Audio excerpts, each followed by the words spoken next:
किसी गांव में एक लकड़हारा रहता था। वह बहुत गरीब और मेहनती था। वह प्रतिदिन जंगल जाता और लकड़ियां काट कर लाता था। उन लकड़ियों को बेचकर वह अपना और परिवार का पालन पोषण करता था। एक दिन वह एक पेड़ को काट रहा था, तभी उसकी लोहे की कुल्हाड़ी हाथ से छूटकर नीचे बने कुएं में गिर गई। लकड़हारा बहुत चिंतित हो गया क्योंकि उसके पास और कोई कुल्हाड़ी नहीं थी।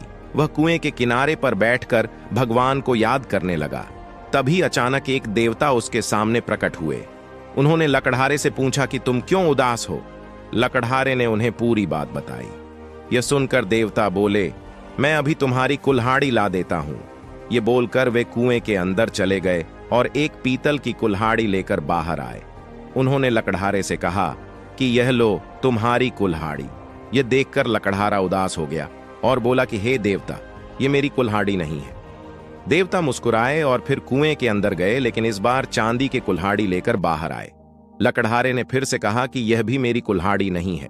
देवता लकड़हारे की बात सुनकर खुश हुए और इस बार कुएं से सोने की कुल्हाड़ी निकाल कर लाए।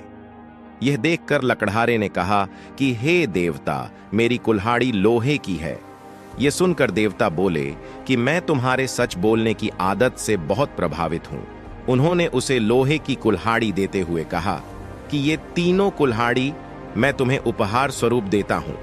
लकड़हारा बहुत खुश हुआ और उसने सभी कुल्हाड़ियां रख ली। लकड़हारे को सच बोलने का फल मिला।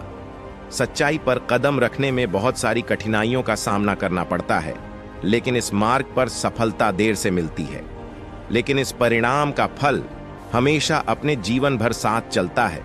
लेकिन मानव लालच के चक्कर में पड़कर वर्षों की मेहनत पर पानी फेर लेता है। इस कारण से मनुष्य को पश्चाताप के अलावा कुछ भी हाथ में शेष नहीं बचता। इस तरह से हमें यह प्रेरणा मिलती है कि हमें सच बोलना चाहिए। सच बोलने का फल मीठा होता है।